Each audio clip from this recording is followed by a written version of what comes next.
we're going to dive back into handling objections. This is a big one. It's actually one of my favorite strategic plays when selling.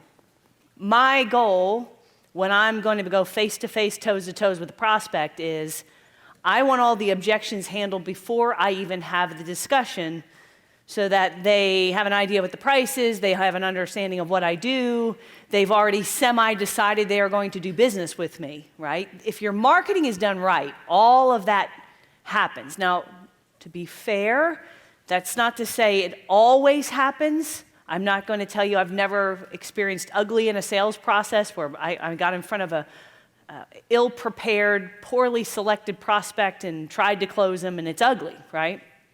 So handling objections, go ahead and open that section here. And here's what you're going to really have to understand is that there aren't as many objections as you think, right? I mean, there's price, don't want to be in a contract. I had a bad experience before buying managed services. I'm, a little skittish. So when you get right down to it, if people say, oh my God, there's so many objections, there really aren't that many objections.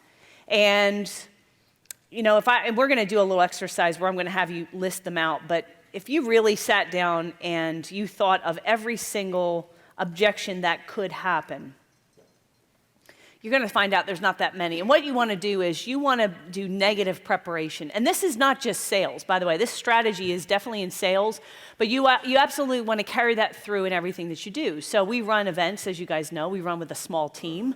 We run, I think, knock on wood, right? Pretty well run events with a small team. And we consistently crank them out, and our sales team is very efficient as well. And a lot of that is because after every event, we sit down and we do a debrief, and we say, what did we do right so that we continue to do that, and what did we do wrong, what went sideways so we can learn from it and never repeat it again, right? So I've got a whole list. I keep it on a base camp, and after every producers club, after every boot camp, we make a list of things, lessons learned. And before every boot camp, I give it to the team and say, read through this. Jeff, read through it. Even though you've done this a lot, new people, read through this, because making a mistake once or twice is forgivable. If you're growing a company, you're going to make mistakes. You're going to screw up. If you're moving at a fast pace, things are going to come unraveled. You just can't get it perfect because perfection slows things down, right? So, but that's not an excuse, because once you make a mistake, you shouldn't make it a second time. And in sales, hitting up against an objection like price, you should never, ever have to do that, because you should have dealt with it well in advance of getting on the call with that prospect. Or any objection. You should have handled it in advance before getting involved with that prospect, because let's say that the prospect says to you, they get the proposal and they go, wow, this is expensive, or this price is too high, or I can't afford that, right? What do you do then? You're arguing with them now. No, it's not. Right? Yeah, it is. Well, no, it's not, because, and then you puke all over them some kind of whatever it is that comes out of your mouth. Right? See, that's not how you handle objections. You want to get in advance of those so that objection has already been discussed, crossed off the list before you've even gotten to it, because by the time you get to closing, it shouldn't even be an issue. Now, that's not, prospects lie, right? You know that? Prospects lie. They don't always tell you the truth. So they say they have the authority, and then they don't. They say they have the budget, and then they come back and go, I don't have the budget, or whatever. So you can't ever control them 100%, but it should be minimized, okay? And so what I'm suggesting is that you, in advance, think of all the ways this sale is going to go off the rails. And then in advance, you prepare by making sure there are things in place to prevent it from going off the rails. For example, for us, it's best if CEO is on the consult when they're buying a toolkit. Because if we get a marketing manager, it's not that we don't love marketing managers, or we get sometimes a salesperson, We had one the other day. I was listening to a call, came in. This sales guy is really frustrated. He's trying to close. He's trying to do marketing, prospecting. He's not succeeding. And he's reaching out to us because he thinks maybe the toolkit's going to help him. And he's like, I need something. And I want to do the consult first. And then that will give me information to then go to the CEO and convince him that he should buy this program to help me improve my performance, right? So I want to help this guy. I don't want to piss him off. But at the same time, he can't buy. Right away, this is dysfunctional. Because number one, he said to us, he's not making his quota. So the chances of him going back to his boss and saying, give me this $5,000 thing to make me better is like slim and none, right? And so the only chance we've got is to get him and the CEO together on a consult, because if we can't do that, the sale ain't gonna happen, right? So it's not that we don't like this person. And I applaud the guy. He's like trying. He's looking. He's like, I'm not hitting quota. I don't know what to do. I'm looking for there's got to be a way to figure this out. I've heard a lot about you. I want to see if this, so he's not a bad guy. He's a sharp guy. That's the kind of salesperson you want on your team. Someone who doesn't sit there piss and moan. Someone who goes out and finds a resource and says, let's try this or let's do that. So it's a good thing, but it's a dysfunctional relationship in the sense that he's not hitting quota. The boss, I don't know. I don't know what's going on here, but you see what I mean? So we know this going in, and we're going to help him. We'll send him materials. We'll talk to him. We'll explain the toolkit. We'll give him the website. We'll send him a nice little shock and all, but to do a consult is pointless.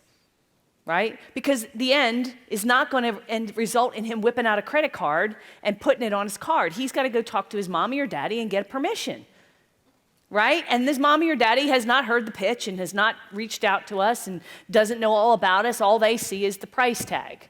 So you see, when we have to get in advance of going on that sales meeting, we have to control that. So we won't do a consult unless you can get the CEO, but we'll send you information, we'll answer your questions, we'll do whatever it is. But if you want me to come out there, if you want to sit a consult with Aaron, you need to get the CEO there. Why? Because we know this is not going to have a productive conclusion. And not just make a sale, which of course is what we want, but it is highly unproductive for then him to go back and then try and explain to the CEO, which he cannot do, and it's just dysfunctional. That CEO can't make a good decision. And we don't really know if we can help him anyway, because the CEO has certain designs in what he wants to do, goals, things that he's tried before, things he wants to do, and without that information, we don't even know if what we're proposing will help him.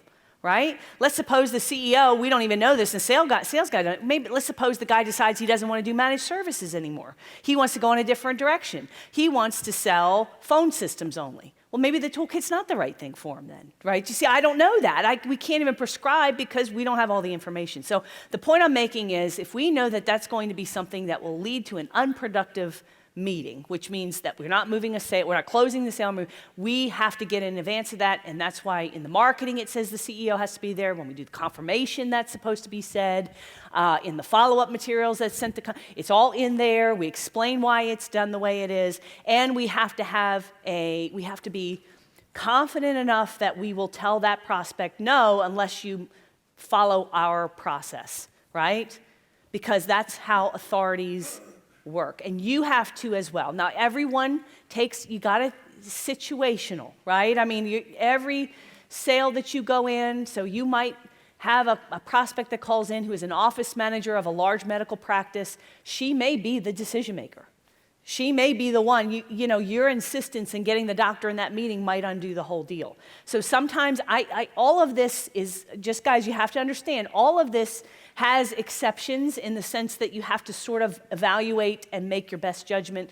But what I'm saying is most objections can be handled in advance, to at least minimize. And on page 44, here's how we prepare marketing and sound bites in advance to overcome objections that you might encounter before they're articulated. And by doing that, now instead of arguing, you're educating. Okay? So before I explain price, right, I want to educate that prospect as to why we are not the cheapest provider, if you will, right? So if you turn to like page 46, and I've got this in more than one place, this is a testimonial using a frequently asked question sheet. So here's a little strategy. What you do is you take every objection you can think of and turn it into a question and then you put it on a frequently asked questions document. I'm telling you guys, this is powerful.